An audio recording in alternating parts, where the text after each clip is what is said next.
উত্তরের জনপদ রংপুর, যে নামটির সাথে মিশে আছে জাতীয় পার্টির প্রতিষ্ঠাতা এবং সাবেক রাষ্ট্রপতি প্রয়াত হুসেইন মোহাম্মদ এরশাদের স্মৃতি।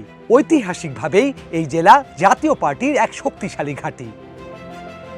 ৯০-এর উত্তাল গণঅভ্যুত্থানে ক্ষমতা হারানোর পর এরশাদ যখন কারাগারে, সবাই ভেবেছিল জাতীয় পার্টির দিন শেষ। কিন্তু রাজনীতির হিসাব ছিল ভিন্ন। ১৯৯১ সালের নির্বাচনে কারাগারে থেকেই রংপুর জেলার ৫টি আসনে লড়াই করে সবকটিতেই বিশাল জয় পায় এরশাদ। কিন্তু গত ৩ দশকে রংপুরের রাজনীতির মাঠ শুধু এরশাদ বা জাতীয় পার্টির একক নিয়ন্ত্রণে ছিল না। এখানে প্রধান প্রতিদ্বন্দ্বী হিসেবে সবসময়ই ছিল আওয়ামী লীগ। তবে এই দুই দলের ছায়ার নিচে ঢাকা পড়ে গিয়েছিল এক বড় সত্য, যা অনেকের কাছেই অবিশ্বাস্য মনে হতে পারে। আর তা হলো, এই জেলায় ভোট ও সাংগঠনিক শক্তিতে বিএনপির চেয়েও এগিয়ে ছিল জামায়াতে ইসলামী। আসুন তথ্যের গভীরে যাওয়া যাক। প্রথমে দেখা যাক রংপুর ১ আসন। ১৯৯১ সালে এরশাদ যখন এখানে ৫০,০০০ ভোট পেয়ে বিজয়ী হন, তখন ১৫,০০০ ভোট নিয়ে তৃতীয় স্থানে ছিল জামাত, আর বিএনপি প্রার্থীর ভোট ছিল মাত্র ৬৯৫টি।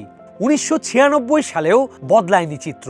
জামাতের ভোট বেড়ে ২১% হলেও বিএনপি পায় মাত্র ৩% ভোট। ২০০১ সালে জোটবদ্ধ হওয়ার পর বিএনপি এই আসনটি জামাতকে ছেড়ে দিতে বাধ্য হয়। রংপুর ২ আসনের চিত্র প্রায় একই। ১৯৯১ সালে জামাতের ৭% ভোটের বিপরীতে বিএনপি পেয়েছিল মাত্র ২% ভোট। ২০০১ সালে এখানেও জোটের প্রয়োজনে আসনটি জামাতকে ছেড়ে দেয় বিএনপি। এরপর আসা যাক এরশাদের খাস তালুক রংপুর ৩ আসনে। শহরের এই অংশে ১৯৯১ সালে জামাত ও বিএনপি প্রায় সমান ভোট পেলেও ১৯৯৬ সালে বিএনপিকে টপকে যায় জামাত। যদিও ২০০১ সালে বিএনপি নেতা হাবিবুন নবী সোহেল জোটের প্রার্থী হয়ে ১১% ভোট পান, কিন্তু একক শক্তিতে জামাত এখানে বরাবরই টেক্কা দিয়ে এসেছে।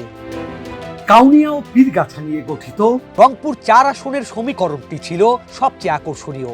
এখানে লড়াই হতো দুই ভাইয়ের মধ্যে, জাতীয় পার্টির করিম উদ্দিন ভরসা এবং বিএনপির রহিম উদ্দিন ভরসা। দুই ভাইয়ের ব্যক্তিগত জনপ্রিয়তার কারণে এখানে বিএনপি কিছুটা শক্ত অবস্থানে ছিল। তবে এখানেও জামাত প্রায় প্রতিবারই ১৩% কাছাকাছি ভোট ধরে রেখেছিল। ২০০৮ সালে অবশ্য সব সমীকরণ পাল্টে দিয়ে আসনটি আওয়ামী লীগ দখল করে নেয়। এবার তাকানো যাক মিঠাপুকুর বা রংপুর ৫ আসনের দিকে। ১৯৯১ সালে জামাত যেখানে ১৮% ভোট পায়, সেখানে বিএনপি ছিল মাত্র ২.২%। ১৯৯৬ সালেও জামাত ১৪% ভোট ধরে রেখে নিজেদের শক্তিমত্তা প্রদর্শন করে। সবশেষে রংপুর ৬ আসন, যা সাবেক প্রধানমন্ত্রী শেখ হাসিনার শ্বশুরবাড়ি পীরগঞ্জে।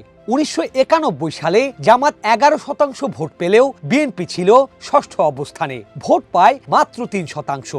১৯৯৬ সালে বিএনপি কিছুটা ঘুরে দাঁড়ায়। ২০০১ সালে শেখ হাসিনাকে হারিয়ে চমক দেখান জাতীয় পার্টির নূর মোহাম্মদ মণ্ডল। রাজনীতির চাকা এখন নতুন বাঁকে। আগামী নির্বাচনে আওয়ামী লীগ নেই। জাতীয় পার্টি নির্বাচনে আসার ঘোষণা দিলেও তাদের প্রার্থীরা এখনো সেভাবে মাঠে নামেননি। ফলে দীর্ঘদিন ধরে আড়ালে থাকা লড়াইটা এখন চলে এসেছে সামনে। এক সময়ের তৃতীয় শক্তির জামাত বনাম চতুর্থ শক্তির বিএনপি। সাম্প্রতিক বিভিন্ন জরিপ বলছে রংপুর বিভাগে গত কয়েক বছরে জামায়াতের ভোট ব্যাংক সবচেয়ে বেশি বৃদ্ধি পেয়েছে। যেখানে বিএনপি তার সাংগঠনিক দুর্বলতা কাটিয়ে ওঠার চেষ্টা করছে, সেখানে জামাত নিঃশব্দে তাদের তৃণমূল গুছিয়ে নিয়েছে। রংপুরের রাজনৈতিক বিশ্লেষকদের মতে শেষ পর্যন্ত যদি জাতীয় পার্টি অবাধে নির্বাচনের সুযোগ পায়, তবে তাদের প্রধান প্রতিপক্ষ হিসেবে আবির্ভূত হতে পারে জামায়াতে ইসলামী। আর বিএনপিকে লড়তে হবে তাদের হারানো অবস্থান ফিরে পাওয়ার জন্য।